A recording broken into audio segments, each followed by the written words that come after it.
Cristiano Ronaldo is 41 years old. Read that again. 41. Most footballers are long retired by that age. Many have become pundits. Some have become coaches. Others have disappeared from the spotlight completely. Yet somehow, Cristiano Ronaldo is still here, still scoring goals, still leading Portugal, still preparing for another World Cup, and maybe the most important World Cup of his life. Because this isn't really a story about Portugal, at least not entirely. It's a story about time, about legacy, about one final chance.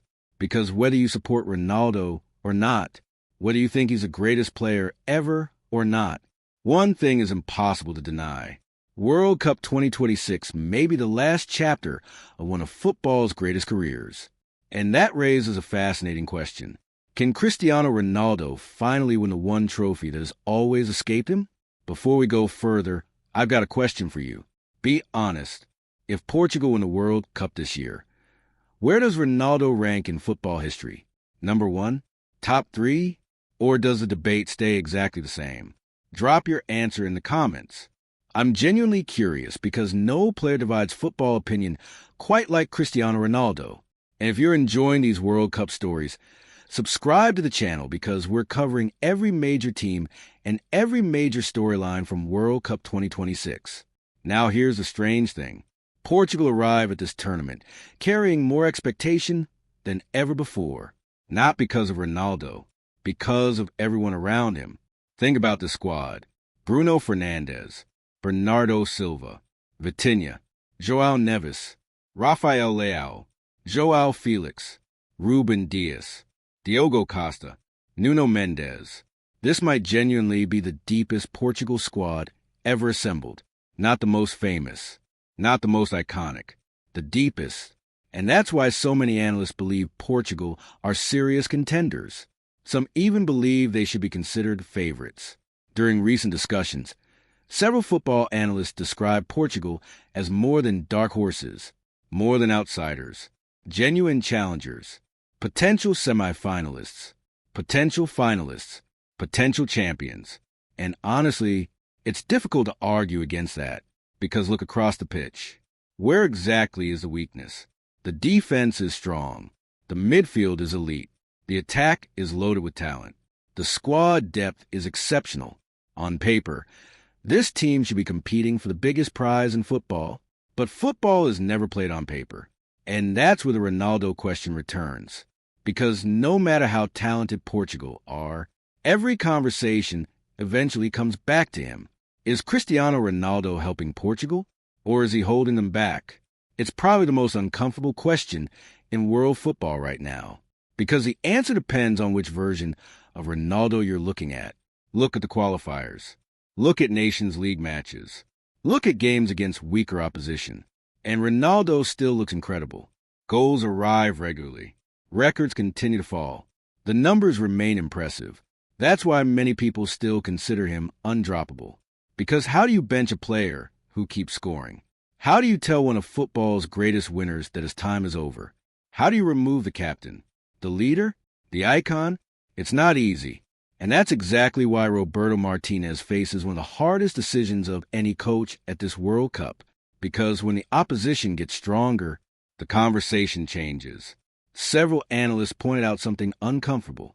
In recent major tournaments, the last World Cup, the last Euros, and even before that, Ronaldo has struggled to make the same impact he once did.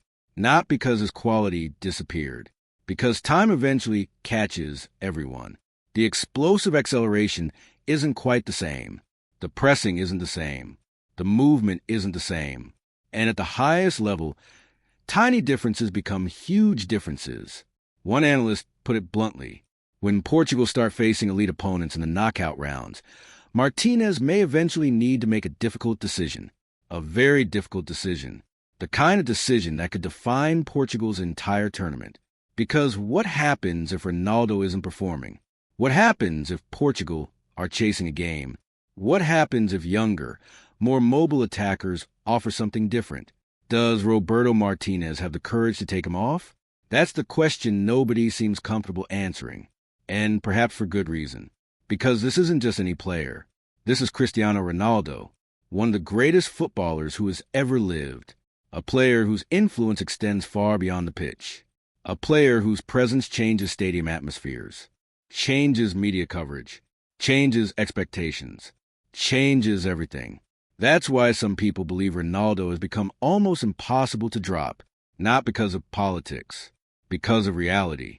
Because if you bench Cristiano Ronaldo at a World Cup and things go wrong, the criticism will be relentless. And Martinez knows that. Everybody knows that. But football doesn't care about reputations. Football cares about performances. And that's why this tournament feels so important. Because maybe, just maybe, Ronaldo doesn't need to carry Portugal anymore. Maybe that's the biggest difference. For most of his international career, Portugal depended on him. If Ronaldo played well, Portugal had a chance. If Ronaldo struggled, Portugal often struggled too. Today, that's no longer true. Today, Portugal have creators everywhere. Bruno Fernandes can win games. Bernardo Silva can win games. Vitinha can dominate midfields. Rafael Leao can destroy defenses.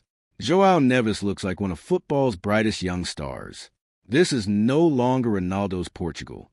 This is Portugal's Portugal. And that might actually be the best thing that could happen to Ronaldo. Because for the first time in years, he doesn't need to be the hero. He only needs to be part of the story. But whether his ego allows that, whether Martinez allows that, whether reality forces that, those questions remain unanswered. And the answers could decide Portugal's entire World Cup.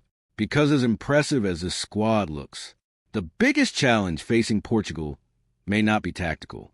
It may not be technical. It may not even be football related. It may be managing the final chapter of Cristiano Ronaldo. And that's where the story becomes even more fascinating. Because while the world is focused on Ronaldo's future, Portugal may quietly be building something much bigger. But here's what makes this Portugal story so fascinating. For years, whenever people discuss Portugal, they started with Cristiano Ronaldo. Now, for the first time, they might be able to finish without him. And that's not criticism. That's progress. Because the biggest compliment you can give this Portuguese generation is simple. They are no longer a one-man team. Think back to previous World Cups. There was always a feeling that Portugal's success depended heavily on Ronaldo producing something extraordinary. A free kick, a late goal, a moment of magic, a rescue mission, again and again. But World Cup 2026 feels different. Look at the midfield alone. Bruno Fernandes is coming off arguably the best football of his career, a player capable of controlling games through passing, vision, and leadership. Then there's Bernardo Silva, one of the smartest footballers in the world, the type of player who makes difficult things look simple. Vitinha has become one of Europe's most complete midfielders. João Neves is already being spoken about as one of football's future stars. Suddenly, Portugal don't just have talent, they have options. And in tournament football, options win matches. Because eventually every team suffers injuries. Every team suffers fatigue. Every team encounters tactical problems. The teams that survive are usually the teams with solutions. Portugal have more solutions than almost anyone. And that's exactly why so many analysts believe they can go deep into this tournament. Some even believe this is the strongest Portugal squad ever assembled. Not necessarily the most talented starting 11, but the strongest squad, the strongest collective, the strongest depth. And that's a powerful statement, because Portugal have produced some extraordinary teams. The Golden Generation, the Euro 2016 winners, the Nations League champions. Yet many observers believe this group may actually be stronger, which creates an interesting contradiction. The strongest Portugal team ever arrives at the exact moment their greatest player is entering the final chapter of his career. Almost poetic, almost cruel, almost perfect. Because if Portugal finally win a World Cup, the story writes itself. Cristiano Ronaldo completes football, the ultimate ending, the ultimate redemption, the ultimate legacy moment. But football rarely follows scripts. And that's where things become complicated, because there is another possibility. The possibility that Portugal's biggest strength could become their biggest challenge. Expectations. For years, Portugal entered tournaments as outsiders, dangerous outsiders, respected outsiders, but outsiders nonetheless. This time feels different. People genuinely expect them to compete. People genuinely expect them to reach the latter stages, and with good reason. Several analysts recently argued that anything less than a semi-final would feel disappointing. Think about how high that bar is. Semi-final or failure. That's the level Portugal are now judged by, and once expectations rise, pressure follows. Pressure on Bruno, pressure on Bernardo, pressure on Martinez, pressure on Ronaldo, pressure on everyone. Because talented squads don't automatically become champions. Football history proves that. Belgium proved that. The so-called golden generation had elite players everywhere. Kevin De Bruyne, Eden Hazard, Romelu Lukaku, Thibaut Courtois. World-class names.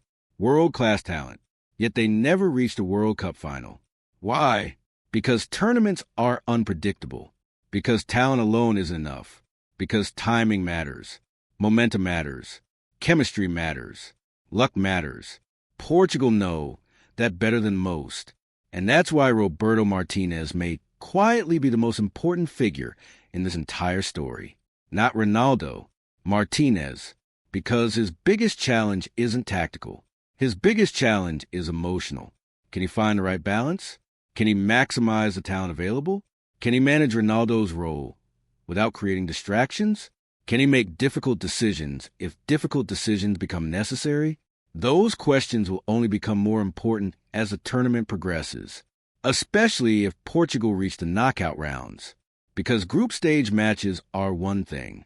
Quarterfinals are different. Semifinals are different. World Cup finals are different. Margins become smaller. Mistakes become more expensive. Emotions become heavier. And that's when managers earn their reputations. The encouraging sign for Portugal is that they appear to have something many teams lack. Flexibility. They can dominate possession. They can attack quickly. They can play through midfield. They can use width. They can press.